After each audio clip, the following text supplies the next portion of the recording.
શ્રાવણવદ સાતમ એટલે શીતળા સાતમ। આ દિવસે સૌભાગ્યવતી સ્ત્રી સવારે ઠંડા પાણીથી સ્નાન કરે છે, શીતળા માતાનું પૂજન કરે છે, રાંધણછંટનું રાંધેલું ટાઢું ખાય છે, ચૂલો સળગાવતી નથી। સવારે પાણિયારામાં શીતળામાનો દીવો કરવામાં આવે છે ને આ કથા કરવામાં આવે છે। આ વ્રત કરવું સારું છે। એક ગામ હતું। એ ગામમાં દેરાણી જેઠાણી અને સાસુ રહેતા હતા। દેરાણી અને જેઠાણી બંનેને એક એક દીકરો હતો, પરંતુ જેઠાણી ભારે અદેખી હતી। નાની વહુ સીધી સાદી અને ભલી ભોળી હતી। શીતળા સાતમનું વ્રત કરવા માટે નાની વહુ રાંધણછઠને દિવસે રાંધવા બેઠી કે જેથી બીજે દિવસે ટાઢું જમી શકાય। એનો છોકરો ઘોડિયામાં સૂતો હતો અને રાંધતા રાંધતા મધરાત થઈ ગઈ તોય હજી રાંધવાનું બાકી હતું। એવામાં છોકરો રડ્યો એટલે નાની વહુ દેરાણી રાંધવાનું પડતું મૂકીને છોકરા પાસે ગઈ અને છોકરાને ધવડાવીને ઘોડિયામાં સુડાવતી હતી ત્યાં પોતે ઝોકા ખાવા લાગી અને સૂઈ ગઈ। એ વખતે શીતળામાની એમના ઘરમાં પધરામણી થઈ। ચૂલો સળગતો હતો એ જોઈને તેઓ ગુસ્સે થયા। તેમાં તે આડોટ્યા અને દાઝ્યા। આથી શીતળામાએ તેને શ્રાપ આપ્યો કે જેવું મારું શરીર બળ્યું એવું એનું પેટ બળજો। શીતળામા તો શ્રાપ આપીને ચાલ્યા ગયા અને નાની વહુએ સવારે ઉઠીને ઘોડિયામાં જોયું તો એનો છોકરો બળીને ભડથું થઈ ગયો હતો। હવે એને પોતાની ભૂલ સમજાઈ અને લાગ્યું કે શીતળા માતા કોપ્યા છે। આથી તે રડવા લાગી અને માથું કૂટવા લાગી। એને રડતી સાંભળીને એની જેઠાણી ત્યાં આગળ દોડી આવી। એની સાસુ પણ દોડતી દોડતી ત્યાં આગળ આવી ચડી। આવીને એ બંનેએ જોયું ને નાની વહુને કહ્યું, રાત્રે તું ચૂલો સળગતો મૂકીને સૂઈ ગઈ હતી, તેથી તારી ઉપર શીતળામા કોપાયમાન થયા છે। તું તારા છોકરાને લઈને શીતળામાની પાસે જા અને તારી ભૂલ કબૂલ કરીને એમની માફી માંગ। મા તારી ઉપર દયા કરીને છોકરાને સજીવન કરશે।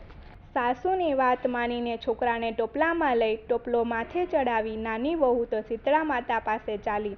ચાલતા ચાલતા રસ્તામાં એક તળાવ આવ્યું। એ તળાવ પાસે ટોપલો ઉતારીને નાની વહુ તળાવમાં પાણી પીવા ગઈ ત્યાં તળાવમાંથી અવાજ આવ્યો, બાઈ તું આ તળાવનું પાણી પીશ તો મરી જઈશ, તું શા માટે રડે છે એ તો કહે। એટલે નાની વહુએ કહ્યું, શીતળામા મારી ઉપર કોપ્યા છે, મારા છોકરાને એમણે બાળી મૂક્યો છે, માટે શીતળામાની માફી માંગવા જાઉં છું। તું શીતળામા પાસે જાય છે તો મારું પણ પૂછતી આવજે ને કે મારા તળાવનું પાણી પીનાર કેમ મરી જાય છે। નાની વહુએ તો પાણી પીધા વગર ટોપલો માથે ચડાવ્યો અને આગળ ચાલવા લાગી। થોડેક દૂર ગઈ ત્યાં રસ્તાની વચ્ચે બે આખલા ઊભા હતા અને એ બંને આખલાના ગળામાં એક એક ઘંટીના પડ હતું। તેઓ બંને એકબીજાને માથા મારીને લડતા હતા। નાની વહુ નજીક આવી એટલે એ આખલા લડતા બંધ થયા અને નાની વહુને પૂછ્યું, બેટા તારી આંખમાં આંસુ કેમ છે? શીતળામા મારી ઉપર કોપ્યા છે એટલે માફી માંગવા જાઉં છું। તો બાઈ શીતળામાને અમારું પણ પૂછતી આવજે ને કે અમારા કયા પાપને લીધે અમારા ગળામાં ઘંટીના પડ બાંધ્યા છે અને અમે શા માટે લડ્યા કરીએ છીએ। સારું કહીને નાની વહુ તો આગળ વધવા લાગી। થોડેક દૂર ગઈ ત્યાં એક ઝાડ નીચે એક મેલી ઘેલી ડોસી બેઠી હતી અને વારંવાર માથું ખંજવાળતી હતી। એને જોઈને ડોસીએ કહ્યું, આવ બેટા, હું તારી જ રાહ જોતી હતી, તારો ટોપલો નીચે ઉતારીને જરા મારું માથું જોઈ આપને, માથામાં મને બહુ ખંજવાળ આવે છે। આ સાંભળી નાની વહુને દયા આવી એટલે એણે ટોપલો નીચે મૂક્યો ને ડોસીનું માથું જોવા બેસી ગઈ। ઘણી વાર સુધી નાની વહુએ ડોસીનું માથું જોયું, એમાંથી ઘણી લીખો અને જુઓ કાઢીને મારી નાખી। આથી ડોસીના માથામાં ખંજવાળ ઓછી થઈ અને નાની વહુને આશીર્વાદ આપતા ડોસી બોલી, બેટી ભગવાન તારું કલ્યાણ કરશે અને તારી ભલાઈનો બદલો ભગવાન તને જરૂર આપશે। આમ કહીને ડોસી તો અદૃશ્ય થઈ ગઈ। ડોસીની જગ્યાએ એકદમ પ્રકાશ પથરાઈ ગયો અને એની જગ્યાએ શીતળામા ઊભા રહી ગયા। છોકરાને શીતળામાએ સજીવન કર્યો અને એ તો શીતળામાના ખોળામાં રમવા લાગ્યો। નાની વહુએ શીતળામાના દર્શન કર્યા અને પોતાની ભૂલ બદલ ક્ષમા માગી। શીતળામાએ તેના માથા ઉપર હાથ મૂકીને એને માફી આપી અને એનો હસતો રમતો છોકરો એના ખોળામાં મૂક્યો। પછી નાની વહુએ તળાવના પાણી વિશે પૂછ્યું ત્યારે શીતળામાએ કહ્યું, બેટી ગયા ભવમાં એ તળાવ એક સ્ત્રી હતી, એ બહુ અદેખી હતી। તેને ત્યાં કોઈ ચીજ વસ્તુ લેવા આવે તો એ કોઈને આપતી નહીં અને સવારમાં વલોણું કર્યા પછી કોઈ છાશ લેવા આવે તો પાણી નાખીને છાશ આપે। એના પાપનું નિવારણ એ છે કે જો જઈને તું એ તળાવના પાણી ખોબામાં લઈ ચારે દિશામાં અંજલિ આપે અને એ પછી તું એ પાણી પીએ તો પશુ પક્ષી અને વટેમાર્ગુ એ પાણી પી શકશે। પછી નાની વહુએ પેલા 2 આખલાની વાત પૂછી ત્યારે શીતળામાએ કહ્યું, બેટી, એ બંને આખલા ગયા ભવમાં દેરાણી જેઠાણી હતા. એમને ઘેર કોઈ આડોશી પાડોશી દળવા કે ખાંડવા આવે તો એનું અપમાન કરીને તેઓ કાઢી મૂકતા, એટલે આ ભવમાં એઓ આખલા બન્યા છે. અને તું જો જઈને એમના ગળામાં રહેલા ઘંટીના પડ કાઢી નાખે તો તેઓ સંપીને રહેશે. આટલું કહી શીતળામા તો અંતર્ધ્યાન થઈ ગયા અને નાની વહુ પોતાના દીકરાને લઈને પાછી વળી. ચાલતી ચાલતી તે આખલાઓ લડતા હતા ત્યાં આવી અને છોકરાને એક બાજુ બેસાડીને તે આખલા પાસે આવી. આખલા પાસે આવીને એણે વાત કરી અને પછી એણે ઘંટીના પડ કાઢી નાખ્યા.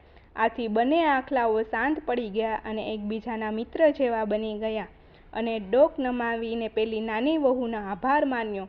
પછી નાની વહુ તો પોતાના છોકરાને તેડીને પેલા તળાવ પાસે ચાલતી ચાલતી આવી. ત્યાં આવીને એણે તળાવને પણ તેણે બધી વાત જણાવી. તેણે તળાવમાંથી ખોબો ભરીને પાણી લીધું અને ચારે દિશામાં અંજલી ભરી છાંટ્યું. પછી પોતે થોડુંક પાણી પીધું. ત્યાં તો ચારે દિશાઓમાંથી પક્ષીઓ પાણી પીવા માટે આવવા માંડ્યા.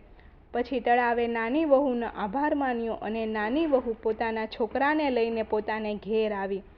ઘેર આવીને એણે તો પોતાના છોકરાને સાસુમાના ખોળામાં મૂક્યો. આથી તેની સાસુ તો રાજી રાજી થઈ ગઈ, પરંતુ એની જેઠાણીને ગમ્યું નહીં. સાસુએ તો નાની વહુને પૂછ્યું, નાની વહુ બેટા, આ બધું કેવી રીતે બન્યું?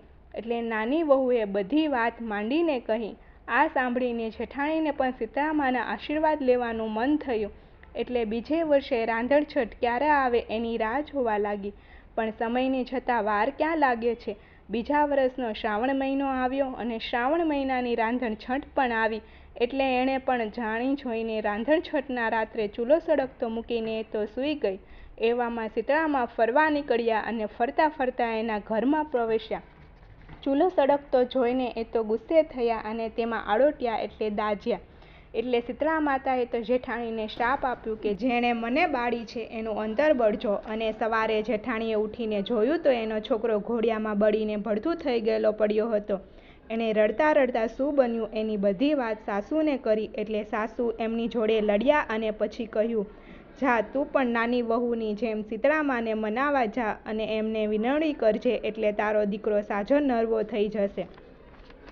આ સાંભળીને જેઠાણી તો છોકરાને લઈને ટોપલામાં નાખીને ચાલી નીકળી.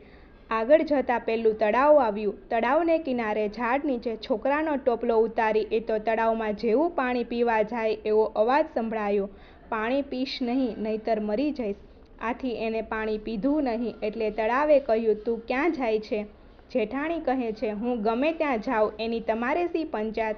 આમ કહીને એ તો પાણી પીધા વગર ચાલી નીકળી અને આગળ ગઈ ત્યાં ઘંટીના પડવાળા પેલા 2 આખલા મળ્યા. તેઓ લડતા હતા પણ જેઠાણીને જોઈને શાંત થઈ ગયા અને પૂછ્યું, બહેન તું ક્યાં જાય છે? આ સાંભળીને જેઠાણી ગુસ્સે થઈને બોલી, હું ગમે ત્યાં જાઉં, એની તમારે શી પંચાયત? આ સાંભળીને આખલા કાંઈ બોલ્યા નહીં અને બાઈ તો ટોપલો લઈને આગળ ચાલી નીકળી. આગળ જતાં પેલી મેલી ઘેલી ડોસી મળી. એ ઝાડ નીચે બેઠી બેઠી માથું ખંજવાળતી હતી. એણે જેઠાણીને આવેલી જોઈ ને કહ્યું, વહુ બેટા, સારું થયું તું આવી ગઈ. મારા માથામાં બહુ ખંજવાળ આવે છે. જરા મારું માથું ખંજવાળી આપને, જુઓ અને લીખો કાઢી આપને. આ સાંભળીને જેઠાણી ખીજાણી અને બોલી, તારા જેવી મેલી ઘેલી ડોસીનું કામ કરવા માટે હું નવરી નથી. હું તો શીતળા માતાની શોધમાં જાઉં છું. આમ કહીને એ તો ચાલી નીકળી. એ બહુ ભટકી પણ એને શીતળા માતા ક્યાંય મળ્યા નહીં. એ તો મરેલા છોકરાને લઈને પાછી આવી. દેરાણી ભક્તિભાવવાળી હતી એટલે એને સુખ પ્રાપ્ત થયું. જેઠાણી એના લક્ષણને લીધે દીકરો ખોઈ બેઠી. હે શીતળામાં, તમે જેવા દેરાણીને ફળ્યા એવા તમારી ભક્તિ કરનાર સૌને ફળજો.